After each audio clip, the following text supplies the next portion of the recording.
Another member of OTK was just accused of assault.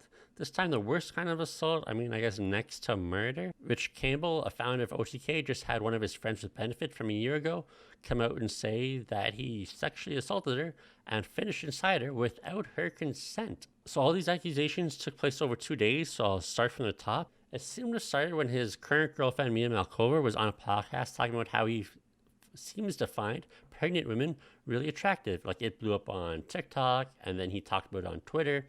And apparently the accuser saw this and it kind of triggered her, because she's like, yeah, I know Mia Malkova isn't lying about Rich Campbell loving pregnant women, because he was talking about it while he was assaulting me a year ago. And this happened on Thursday. No one really seemed to notice this, but some people were like asking her more details. And she eventually came out with a tweet longer on Thursday, but no one really took notice of this. But like, what the tweet longer says is like they were like in friends with benefits for like 4 years. It was like on again, off again.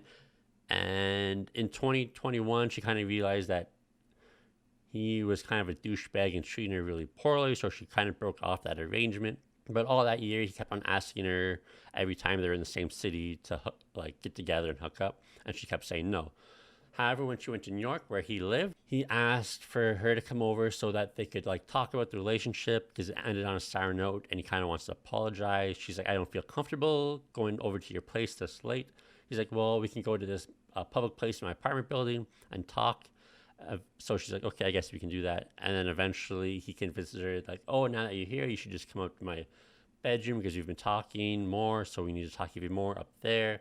She's like, okay. And then he just starts jerking off in front of her.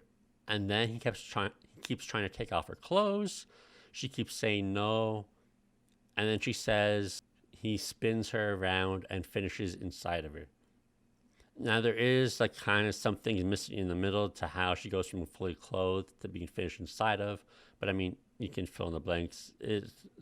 People generally don't like reliving traumatic events like this, especially just on a tweet longer. But obviously that's going to cause some people to be like, oh, she's making this up. She's just trying to do this for clout, blah, blah, blah. And that's exactly people's responses. So she did provide some proof. Now, this obviously, she didn't have video of this happening, but she did have text messages that showed that they were talking the night that she says this happened, and that he kept asking for her to come over, and that the compromise was for her to come over to his apartment building, but they're going to be in the movie theater in the apartment building, and that they could talk there because she didn't feel comfortable being alone with him. And then it shows that 3 hours after she arrives, he's sending her a random text message asking her if she's okay. And to me, that's like the biggest red flag. Like, why are you randomly asking her if she's okay 3 hours after just meeting her? Like, what happened in between those two text messages that you have to check upon her to make sure she's okay? So because she was accusing one of the popular people on one of the biggest organizations in the streaming world, you had a bunch of people calling her a liar, a clout shark, and people asking like, why did it take you a year to come out and talk about this? And she says the very obvious thing, like, yeah, survivors can take years to process what happened, because a lot of the times people are just denying it or trying to like blame themselves. And I feel like the whole Rich Campbell fetish thing is a great trigger for her to want to talk about it, because it brings it back up, and like them kind of like joking about his weird fetish. And OTK has some really dedicated fans, because one of them created this fan fiction essentially of all of the events he thinks how it transpired in their private room where no one else witnessed it.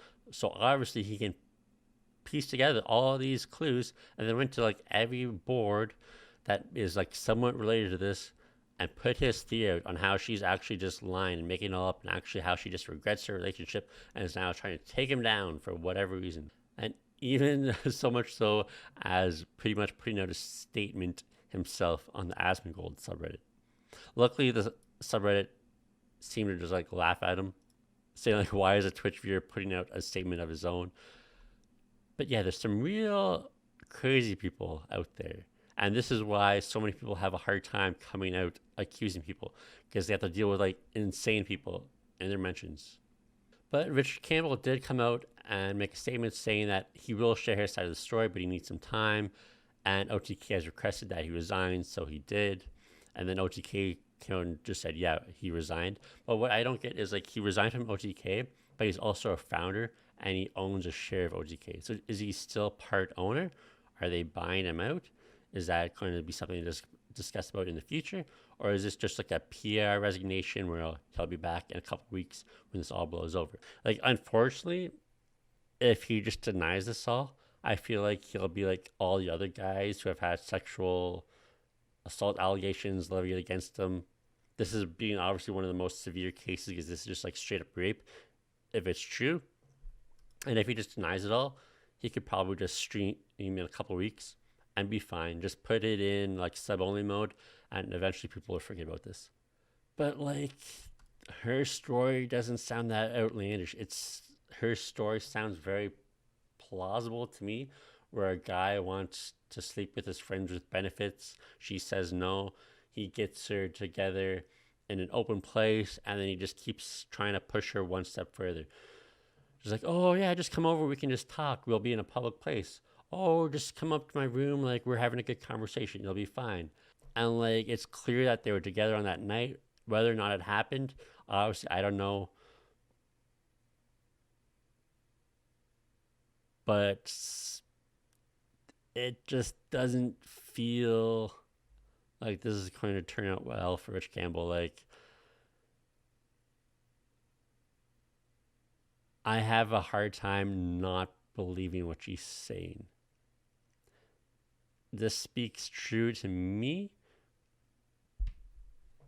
but I could be wrong. I guess we'll see. I really hope that if this did happen, Rich Campbell just comes out and admits to it and it doesn't get messy. But I guess we just have to wait and see.